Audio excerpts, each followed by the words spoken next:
Hi, good morning, everyone. Assalamu alaikum. Thank you so much for being with us. I will be asking the questions and Dr. Adnan will be answering them. But I wanted to make sure that I sit under my photo because that's a pet peeve of mine when I go to a conference and the speaker is not sitting under their photo. Thank you so much for being with us here today. My name is Naveen Raza. I lead sustainability-related external partnerships and the net zero transition for HSBC MENAT. I will ask Dr. Adnan to introduce himself as well, just to take a minute to do that, please. Thank you, Naveen, and thank you, everyone, and the organizers in particular. Good to see you, Mahir. My name is Adnan. I'm leading the Global Islamic Finance Impact Program for Climate, Nature, and Development. I come from Islamic banking and finance practice for most of my life, and have reverted to be an Islamic sustainable, or trying to be an Islamic sustainable finance practitioner going forward. Thank you. So I also started my career in Islamic finance, and I have pivoted towards now working in sustainability. So this particular topic is very close to my heart, bringing the intersection of Islamic finance and sustainable finance together. And I remember at one point having a discussion with my sister, and I said to her, I'm working on a project about Islamic sustainable finance. And she said, what do you mean Islamic sustainable finance? Islamic finance is sustainable. And I said, actually, not necessarily. So I just want to unpack that a little bit and ask Dr. Adnan, why is it that you find Islamic finance is uniquely positioned to contribute towards sustainability, and why has more not happened in this space up until now? Well, actually, you just picked up my sort of anchor line, if I may say, by referring to the example and your response of your sister. The reality is that Islamic finance is actually, in its original way, sustainable finance. And that's the theory of it. I also have to put that caveat. So that's exactly where I would say that, the potential for Islamic finance to really position itself and contribute to sustainable space as well, and the inclusive growth for that matter. Essentially, what we are trying to say here is that we are rediscovering its relevance, which was always there, in the new world. That's how I would like to say. So it's not that it wasn't there, but it's an opportunity for us to rediscover what was laid down in the first place. So for example, I would say that the things we talk about these days about ethics, we talk within sustainable finance, we talk about justice, we talk about inclusion, environmental stewardship, and you name it, all of that was laid down in the first place. So it's not something new to Islam, for that matter, as a religion, and the principles of sustainable finance, they were always there. The core principles you and I know, many of us, Mahir knows, he has led Islamic finance in this country for a long time himself, and risk sharing or asset backing, for that matter, or avoiding harmful activities, stewardship of the planet, and all of that, and stuff like it, and real economic development. All of that has always been there. Now, the moment we start looking at SDGs, things start to fall in place. Every one of us now understands SDGs very well, but when we try and go back and map them to the maqasid al-Sharia, the higher objectives of Sharia, we don't see any conflict per se. So they are largely aligned with what it was supposed to be. So in that sense, I would say that what we really have is, while we have over the period of time within Islamic banking and finance sphere, we have built a commercial finance architecture, but it is time for us to also connect it to the purpose for that, which is essentially SDGs. And also one more thing, is Islamic social finance architecture, I would say. That is a potential to be unlocked within. Now, this can come from either the commercial side of it, or also the social capital side of it, which is uniquely present, like zakat, waqf, charities, voluntary charities, sadaqah, or other continued forms of charity in the form of trust structures. So all of that, I would say, is essential. It's interesting you should say that, because I think in the sustainability field, we started with climate, right? We started with climate, and then we moved to nature, and in a way, social was kind of left behind. And social is coming into the picture now more and more when we talked about green loans and sustainability-linked loans, and now we talk about social loans. But all of these principles have been embedded in Islamic finance right from the beginning, right? So when you look at the SDGs, you talked about the SDGs, zero hunger, education for all, no poverty. All of these are principles which are already within Islamic finance embedded. Absolutely. But we haven't yet been able to really unlock that. And what do you think those bottlenecks are that's holding us back? That's a good question, actually. There can be quite a few, and we've been involved in engaging with various stakeholders to have an informed understanding of it. I mean, there have been certain hypotheses floating around, but it was also important to validate and testify and make sure that understandings are correct, because unless we have done the right diagnosis, we cannot prescribe the prescription for it and address it for that matter. I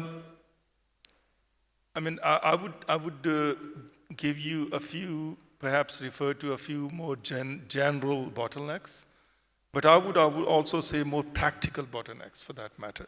Generically speaking, and they lead into the practical side of it as well, but it's more about the regulatory and standardized framework. So we have fragmentation of that as well.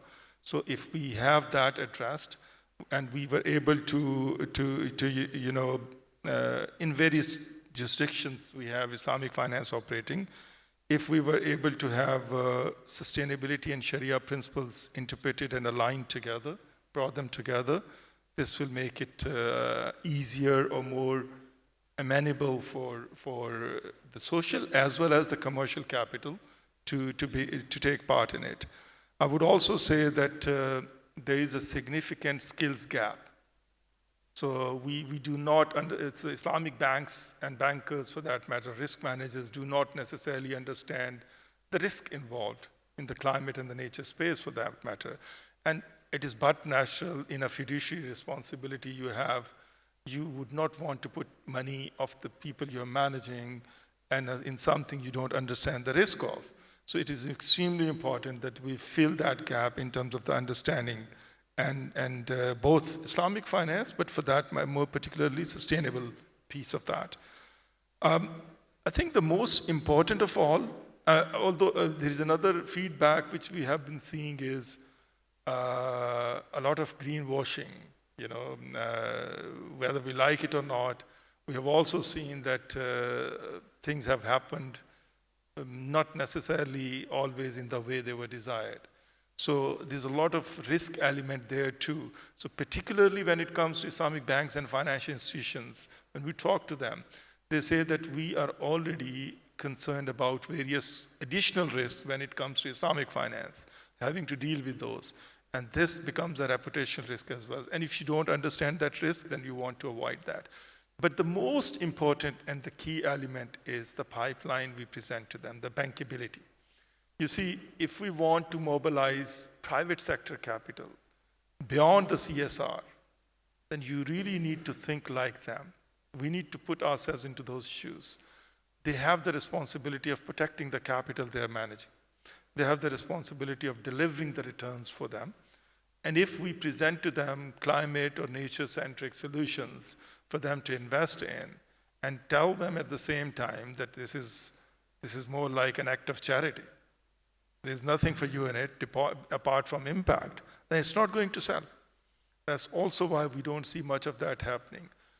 If I can quickly refer to certain statistics, for example, between 2010 and 2020, conventional banks and financial institutions had put in about, globally, around $40 trillion into this space, an average of a $4 trillion per annum over the 10-year span. I don't have the more recent data, but the one which is published and available is what I'm referring to.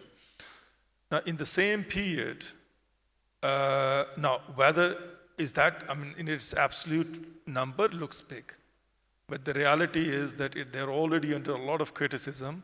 With all due respect, even HSBC for that matter, although HSBC it happens to be amongst the leaders in it, which I know you're aware of, but they're still being asked that you're not doing enough in the sustainable finance space, which includes climate and nature for that matter too. Islamic banks and financial institutions, however, in the same space period, were they should have done at least, proportionately speaking, they should have put in at least $1 trillion in that same time period. But we only saw 100 billion coming out of it. So like a fraction of, and we know this is a global issue, that there is a huge transition finance gap. And as much money as we need to finance the transition, it's not that the capital is not there, but it's not necessarily flowing to the right places. And banks are and governments are putting in mechanisms, policies, structures to help unlock that capital. Right, so we've only got a few minutes left, and I wanted the audience to get an understanding of the project that you're working on currently. So you're Chief Program Officer for the Global Islamic Finance Impact Program. What does that mean, and how have you used this innovative structure? What are you trying to achieve with this? Naveen, basically it's all about trying to address the bottlenecks we just talked about. Now, knowing what the challenges are is one part of the story. If we don't have solutions to that, and if we are not able to address those challenges, then we stay where we were. So GIFIP, or the Global Islamic Finance Impact Program for Climate, Nature and Development, is a collaborative effort. Of course, HSBC is a part. Stand Chartered is a bank is a part. WWF is also is a catalyzing partner. We also have ICD from Islamic Development Bank as our collaboration partner. So all of that, this initiative is essentially to create the spirit of collaboration, making sure that we have a collaborative platform which accelerates the Islamic sustainable finance, particularly across the OIC member countries in Global South. But the pillars on which it is built is really primarily about pipeline and transactions. That's extremely important. We need to be able to create bankable pipeline of climate, nature, development-centric opportunities. And what does that mean in reality? So you have a structure, you are going to have a blended structure, so you will have some capital that will come in to help de-risk some of these projects whilst they're not bankable, right? So that could be grant funding, it could be angel investors, it could be foundations or family offices, money coming in that would not necessarily require that high return to be able to make a project bankable. And then the private money would come in that would require the higher return. So this is a blended model. Correct. Which is innovative in the Islamic finance space, specifically for this purpose of investing in nature-based solutions. So can you just we've only got a couple of minutes left, but to explain to the audience, what are nature-based solutions? What kind of examples do we have that we could, what's the grassroots impact of what we're trying to achieve? Time is not in our favor. There are a lot of such examples one can refer to. But what is extremely important to understand, when we say bankability, and in a blended finance arrangement, essentially it's about predictable returns. It's about making sure that we are able to crowd in commercial capital. And it will only happen if we have been able to de-risk it sufficiently. And hence why the examples you're saying, we need to have a first loss equity or first loss debt in it, for example. We need to have some way of absorbing the risk which are inherent and there in the earlier phases before it becomes commercially viable for commercial investors to come in. Now, in all of that, and GIFIP essentially is aiming for that. We're trying to put a $1.5 billion investment fund using this blended finance as an approach. And aim is to use $150 million of our catalytic capital to mobilize and create a pipeline worth $1.5 billion and mobilize commercial capital into it, equity and debt. Now, when it comes to how it is done, the number of examples one can refer to, I'll give you an example from Jordan. This was a wastewater treatment plant, for example. Now, this was a very good combination of a blended finance structure. There was a grant element. At that time, USAID, it doesn't exist, of course, anymore. But USAID gave a significant, in a blended structure, initially in the first phase of construction and then expansion. So there was a grant element to it, and then the government came in to provide some concessional loan to it. That allowed them to create and unlock the bankability potential in it. Subsequently, 2/3, and this was a huge, big project actually. I think it was more than a $1 to $1.5 billion project. Now, in this project, 2/3 of that came from the private sector later, both in the form of equity and in the form of debt. So the moment so this wastewater treatment plant, in this case, was originally a government-funded arrangement, but the private sector was brought in to do that. There are a number of other examples in textile, in tanneries, in regenerative agriculture you can talk about. All of that allows us to essentially do what? Save the cost, change your business ways of doing business and work, and save the cost and have your bottom line and top line better as well, alongside creating an impact. So the multiple benefits that will come out of that is that your local communities, you increase employment, you increase livelihoods, you also protect the environment at the same time. And so there is actually a grassroots benefit, but at the same time, the investors, the private investors that have come into that are actually making a return because these projects are profitable projects. So it's, it's really the true essence of what Islamic finance is about. And I'm very excited that you're working on this project, and I look forward to continuing to support it and see it get off the ground. We are out of time. I'm really sorry that time has gone very, very quickly. I hope you enjoyed the discussion. We are around if you want to have a chat later. Thank you so much. And please let's thank Dr. Adnan for his expertise. Thank you. Thank you.